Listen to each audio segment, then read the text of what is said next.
वो बता दें कि डॉक्टर शशि शेखर सिन्हा बीजेपी में कब थे?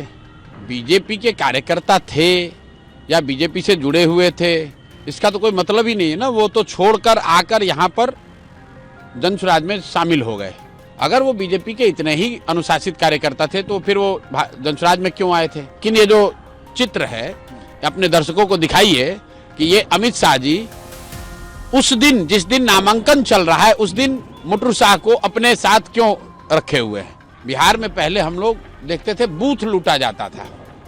लालू जी के जमाने में बूथ लूट लिया जाता था, वोट नहीं देने दिया जाएगा, जिसका लाठी उसका बूथ। पिछले बार चुनाव में रिजल्ट लूटा गया। इस बार डर इनका इतना है कि ये बूथ तक भी नहीं जाना चाहते हैं चुनाव, और चुनाव के रिजल्ट की गणना का भी वेट नहीं कर रहे हैं। पहली बार बिहार में उम्मीदवार लूटे जा रहे हैं। 14 तारीख को बिहार देश में इतिहास लिखा जाता हुआ आपको बिहार में दिखेगा। जनसुराज की सरकार बनेगी। भाई नीतीश कुमार मैदान में कूद जाए, इससे बढ़िया कोई बात ही नहीं है। जनता देख लेगी कि मानसिक शारीरिक तौर पर नीतीश कुमार कितने अस्वस्थ हैं। आप लोग जरा पूछिए कि भाजपा के 110 प्रत्याशियों में अति पिछड़ा समाज के कितने लोगों को टिकट दिया है भाजपा ने, ये भाजपा वाले बता दें। कर्पूरी जी के यहाँ जाने से क्या होगा? बिहार में पहले हम लोग देखते थे बूथ लूटा जाता था।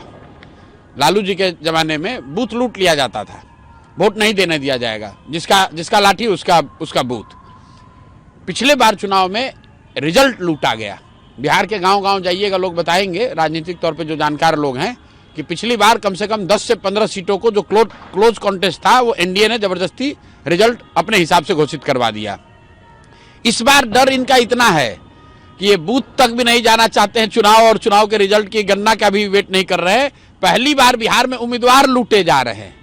पूरे देश में आप मुझे कोई ऐसा उदाहरण बता दीजिए जहां आपके सामने के दल के उम्मीदवार को भारत के गृह मंत्री, भारत के शिक्षा मंत्री जाकर उनके घर पर बैठकर कह रहे हैं भैया उम्मीदवारी वापस लो।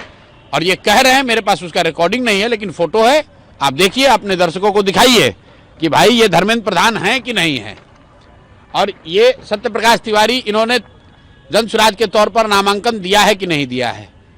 आप इनके घर पे बैठ के इनसे क्या बात करने गए थे कि अस्पताल का एक्सपेंशन कैसे होगा, कि बिहार का सुधार कैसे होगा, और आप ये मीटिंग करते हैं, अगले दिन ये आदमी जाकर नामांकन अपना वापस ले लेता है।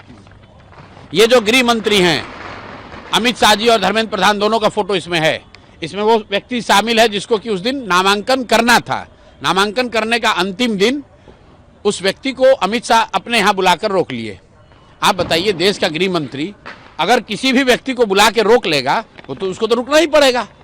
तो भाजपा को जरूर ये सफाई देनी चाहिए कि हम लोग लालू जी पर आरोप लगाते हैं कि आप ये लोग बूथ लूटते थे, आप लोग तो खुलेआम उम्मीदवार लूट रहे हैं। कहाँ है इलेक्शन कमीशन, कहाँ है इनका भाजपा वालों का चाल चरित्र चेहरा? और आज मैंने ये दिखा दिया, क्योंकि पिछले 3-4 दिन से ये लोग माहौल बनाने की कोशिश कर रहे थे कि जनसुराज के उम्मीदवार छोड़कर जा रहे हैं। मेरे भाई, जब जनसुराज के उम्मीदवार का डर आपको इतना है कि उसको रोकने के लिए आप खुद गृह मंत्री भारत के आकर एक उम्मीदवार को इस बात के लिए रोक रहे हैं कि वो नामांकन ना करे, आप समझिए इनको डर कितना है। ये जनसुराज की ताकत है। नहीं भाई, नीतीश कुमार मैदान में कूद जाए, इससे बढ़िया कोई बात ही नहीं है। जनता देख लेगी कि मानसिक शारीरिक तौर पर नीतीश कुमार कितने अस्वस्थ हैं।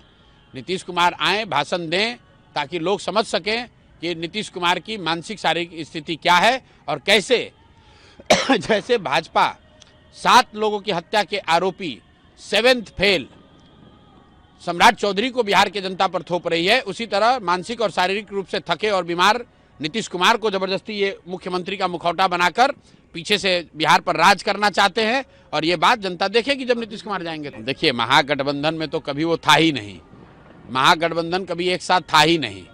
आप बताइए, 11 सीट पर खुद ही कांग्रेस और राजद वाले आमने सामने लड़ रहे हैं। तो राजद जो दल है, उनका जो पॉलिटिक्स करने का तरीका है, वो लोग सबको इसी तरह से ट्रीट करते हैं। और कांग्रेस को आज से नहीं, 20 बरस से ऐसे ही ट्रीट कर रहे हैं। कोई ऑप्शन नहीं है। जब मैंने उनको कहा कि ये बिहार में पिछलग्गू दल हैं, तो लोगों को बुरा लगा। आज कांग्रेस की क्या हालत है? कांग्रेस को कितनी सीट मिली? अगर आप गठबंधन के सीटों को देखेंगे 40-45 सीट उनको मिला है, बाकी 11 सीट पे जहां वो खड़े हैं वहां पर राजद वाले भी खड़े हैं। जो बात मैं कहता हूं उस पर कायम हूं। आप जाके, जब राहुल गांधी यहाँ एक्टिव थे तो मैंने क्या कहा था कि राहुल गांधी सिर्फ इसलिए सक्रिय हैं कि वो चाहते हैं कि थोड़ा दबाव बनाकर राजद से ज़्यादा सीट ले लें। उनको बिहार से, बिहार के विकास से, बिहार की समस्याओं से कोई लेना देना नहीं है। सीट नहीं मिली तो दिल्ली में बैठे हुए हैं, आएंगे चुनाव के समय 3-4 सभा करेंगे, उनके लिए बिहार की कहानी हो गई खत्म। बिहार को लोगों को चिंता करनी है कि ऐसे लोग जो, चाहे वो मोदी हो या राहुल जी हों, ये लोग चुनाव के समय आते हैं, अपना भौकाल बनाते हैं, बात करते हैं, जनता को गुमराह करते हैं, वोट लेकर चले जाएंगे और उसके बाद 5 वर्ष तक बिहार और बिहार के लोगों को गाली पड़ती रहेगी, आपके बच्चों को मजदूरी करनी पड़ेगी, आपके यहाँ बाढ़ आता रहेगा और ये लोग एक शब्द नहीं बोलेंगे। अब तो जेएमएम भी कांग्रेस और आरजेडी को आंख दिखा रही है। भाई जेएमएम का कुछ नहीं है, जेएमएम का क्या है बिहार में, अब ये उनका इंटरनल मामला है।